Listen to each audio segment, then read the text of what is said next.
فی سبیل اللہ ایک مخصوص اصطلاح ہے. لوگوں نے غربا اور فقراء کو دینے کو بھی فی سبیل اللہ سمجھ لیا. ان کو معلوم ہونا چاہیے کہ سورہ توبہ کی آیت نمبر 60 میں جو 8 مدیں ہیں، 8 مدوں میں سے ایک مد ہے فی سبیل اللہ.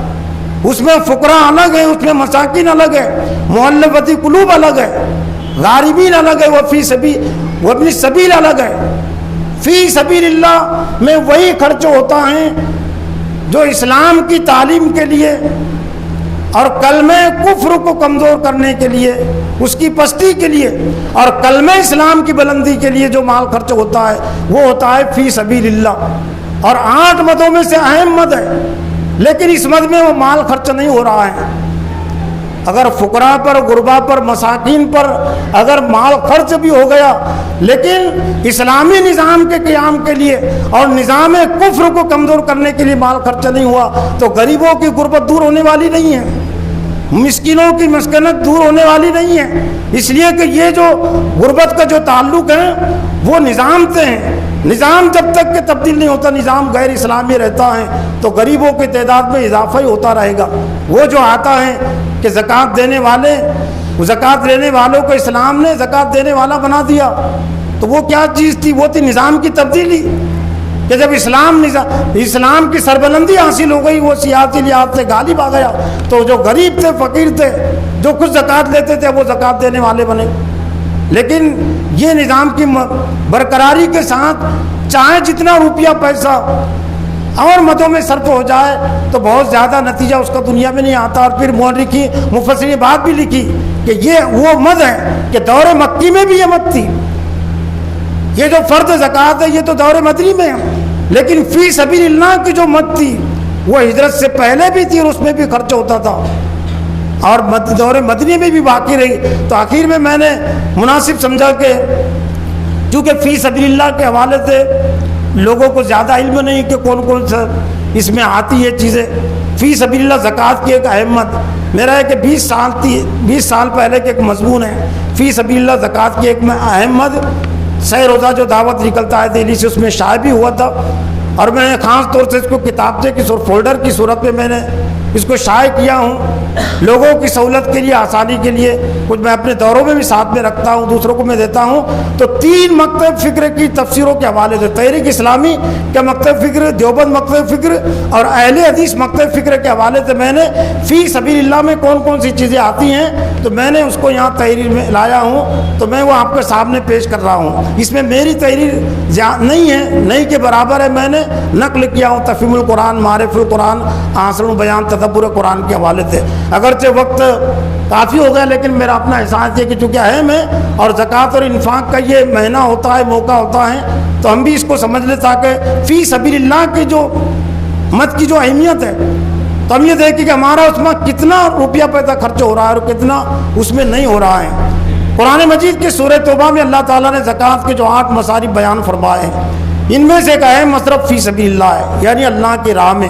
اور اگر یہ کہا جائے تو بے جانا ہوگا کہ زکوٰۃ کے ان 8 مصارف میں سب سے اہم فی سبیل اللہ کا مصرف ہے، یعنی اللہ کی راہ میں.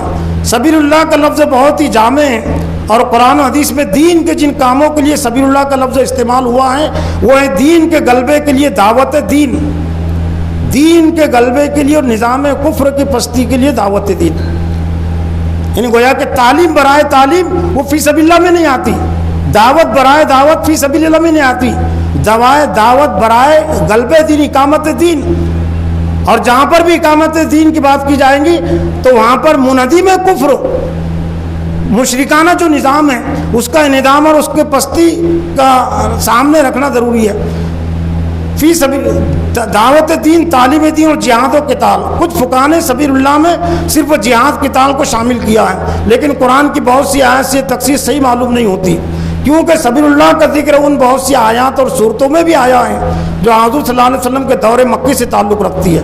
اور ظاہر دور مکی میں جہاد قتال نہیں تھا، دور مکی میں جنگ نہیں تھی، جہاد تو تھا یعنی جد و جہد. اس حقیقت سے کوئی انکار نہیں کر سکتا کہ دور مکی میں حضور صلی اللہ علیہ وسلم کا جو بنیادی کام تھا انہیں دو ہی نام دیے جا سکتے ہیں، ایک دعوت دین اور دوسرا تعلیم دین۔ گویا کہ مکی آیات اور صورتوں میں جو سبیل اللہ کا لفظ استعمال ہوا ہے اس سے مراد دعوت دین اور تعلیم دین ہے۔ بطور دلیل کے یہاں چند آیات پیش کی جا رہی ہیں جو مکی صورتوں سے تعلق رکھتی ہے اور جن میں سبیل اللہ کا لفظ استعمال ہوا ہے۔ الذین یصدون عن سبیل اللہ ویبغونہ عوجا وہم بالآخرۃ ہم کافرون، سورہ ہود آیت نمبر 19۔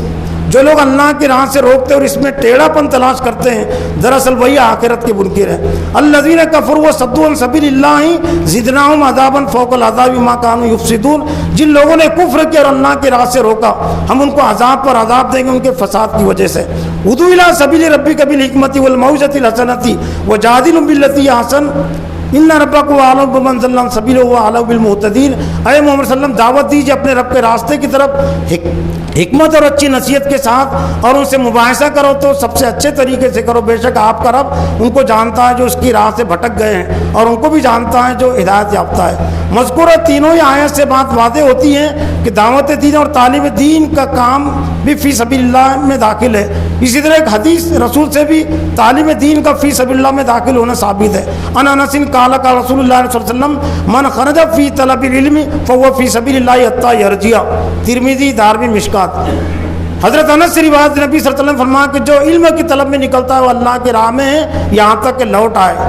قرآن مجید کی دیگر آیات اور احادیث اور بہت سے مفسرین کی تفسیروں سے بھی دعوت دین اور تعلیم دین کے فی سبیل اللہ میں داخل ہونے کی وضاحت ہوتی ہے، بشرطے کہ مبلغین، معلمین اور طلبہ دینی مصروفیت کی وجہ سے معاشی جد و جہد کے لیے الگ سے وقت نکالنے سے قاصر ہو۔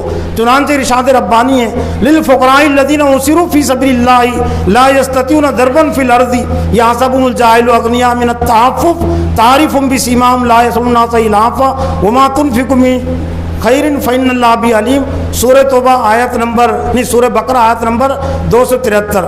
مذکورہ آیت کی تفسیر میں ایک مفسر قرآن مفتی محمد شفیع صاحب فاضل دیوبند اپنی تفسیر معارف القرآن میں خلاصہ تفسیر کے ذیل میں تحریر فرماتے ہیں صدقات اصل ان حاجت مندوں کا ہیں جو مقید ہو گئے ہو اللہ کی راہ یعنی دین کی خدمت میں، اور اسی خدمت دین میں مقید و مشغول رہنے سے وہ لوگ تلاش معاش کے لیے کہیں ملک میں چلنے پھرنے کا عادتاً امکان نہیں رکھتے، اور ناواقف لوگ ان کو مالدار خیال کرتے ہیں ان کے سوال سے بچنے کے سبب۔ البتہ تم ان لوگوں کو ان کے طرز حیات سے پہچان سکتے ہو کیونکہ فقر و فاقہ سے چہرہ اور بدن میں ایک گناہ اضمرال ضرور آ جاتا ہے، اور وہ لوگوں سے لپٹ کر مانگتے نہیں پھرتے جس سے کوئی ان کو حاجت مند سمجھے۔ معارف القرآن جلد 1 صفحہ نمبر 638۔ اسی آیت کی تفسیر معارف القرآن کے عنوان سے مفتی محمد شفیع صاحب تحریر فرماتے ہیں یہاں فقراء سے مراد وہ تمام لوگ ہیں جو دینی مشغولیت کی وجہ سے دوسرا کوئی کام نہیں کر سکتے۔ اسی آیت سے معلوم ہوا کہ کوئی فقیر قیمتی کپڑے پہنے ہوئے ہو تو اس کی وجہ سے اس کو غنی نہیں کہا جائے گا بلکہ اس کو فقیر ہی کہا جائے گا، اور ایسے آدمی کو زکوٰۃ دینا صحیح ہوگا۔ کرتبی یہ بھی معارف القرآن میں۔ مذکور آیت کی تشریح میں ایک اور مفسر قرآن مولانا صلاح الدین یوسف اپنی تفسیر احسن البیان میں تحریر فرماتے ہیں اس سے مراد وہ مہاجرین ہیں جو مکہ سے مدینہ آئے اور اللہ کے راستے میں ہر چیز سے کٹ گئے۔ دینی علوم حاصل کرنے والے طلبہ اور علماء بھی اس کے ذیل میں آتے ہیں۔ واضح ہے کہ مذکورہ تفسیر ابھی چند سال پہلے سعودی حکومت نے مدینہ منورہ سے بھی شائع کی ہیں، اس میں ترجمہ محمد جوناگڑھی کا ہے اور تفسیر مولانا صلاح الدین یوسف کی ہے۔ یہی وہ تفسیر ہے جو حاجیوں کو وہاں تحفتاً دی جاتی ہے مدینہ سے، وہ ہے احسن البیان کی۔ مذکورہ آیت کی تفسیر میں ایک مفسر قرآن مولانا امین حسن اصلاحی اپنی تفسیر تدبر قرآن میں فرماتے ہیں یعنی کسی دینی مقصد نے ان کو قصب معاش کی جد و جہد سے روک رکھا ہو، یہ لوگ تجارت وغیرہ کے لیے ادھر ادھر سفر نہیں کر سکتے۔ قرآن کے زمانے نزول میں اس آیت کے بہترین مصداق اہل صفہ تھے، اس میں شبہ نہیں کہ حدیث میں ان کی جو خصوصیات بیان ہوئی ہیں وہ ٹھیک ٹھیک قرآن کے ارشادات کے مطابق ہے۔ مذکورہ آیت کی تفسیر میں ایک اور مفسر قرآن مولانا سید اعلیٰ مودودی رحمۃ اللہ علیہ اپنی تفسیر تفہیم القرآن میں تحریر فرماتے ہیں اس گروہ سے مراد وہ لوگ ہیں جو خدا کے دین کی خدمت میں اپنے آپ کو ہماتن وقف کر دیتے ہیں اور سارا وقت دینی خدمات میں صرف کر دینے کی وجہ سے اس قابل نہیں رہتے کہ اپنی معاش کے لیے کوئی جد و جہد کر سکے۔ نبی صلی اللہ علیہ وسلم کے زمانے میں اس قسم کے رضاکاروں کا مستقل گروہ تھا جو تاریخ میں اصحاب صفہ کے نام سے مشہور ہے۔ یہ 300-400 آدمی تھے جو اپنے اپنے گھر بار چھوڑ کر مدینہ آ گئے تھے ہمہ وقت حضور صلی اللہ علیہ وسلم کے ساتھ رہتے تھے، ہر خدمت کے لیے ہر وقت حاضر رہتے تھے۔ حضور صلی اللہ علیہ وسلم جس مہم پر چاہتے انہیں بھیج دیتے تھے، اور جب مدینہ سے باہر کوئی کام نہ ہوتا اس وقت یہ مدینہ میں رہ کر دین کا علم حاصل کرتے اور دوسرے بندگان خدا کو اس کی تعلیم دیتے رہتے تھے۔ چونکہ یہ پورا وقت دینے والے کارکن تھے اور اپنی ضروریات فراہم کرنے کے لیے اپنے ذاتی وسائل نہ رکھتے تھے، اس لیے اللہ تعالیٰ نے عام مسلمانوں کو توجہ دلائی کہ خاص طور پر ان کی مدد کرنا انفاق فی سبیل اللہ کا بہترین مصرف ہے۔ تفہیم القرآن جلد اول صفحہ نمبر 210۔ کچھ اور مختصر تحریر جو بعد میں کچھ لینا چاہتے تھے بنانے کے لیے وہ اور حاصل کر سکتے ہیں۔ یہ چند باتیں خلاصے کے طور پر تو آ گئی کہ فی سبیل اللہ میں کون کون سے کام آتے ہیں۔ اللہ تعالیٰ سے دعا ہے کہ اللہ تعالیٰ مجھے بھی اور آپ کو بھی زکوٰۃ اور انفاق کی اہمیت کو سمجھنے اور خاص طور سے اس میں اس کو فی سبیل اللہ کے مد میں خرچ کرنے کی توفیق عطا فرمائے۔ وآخر دعوانا الحمد للہ رب العالمین۔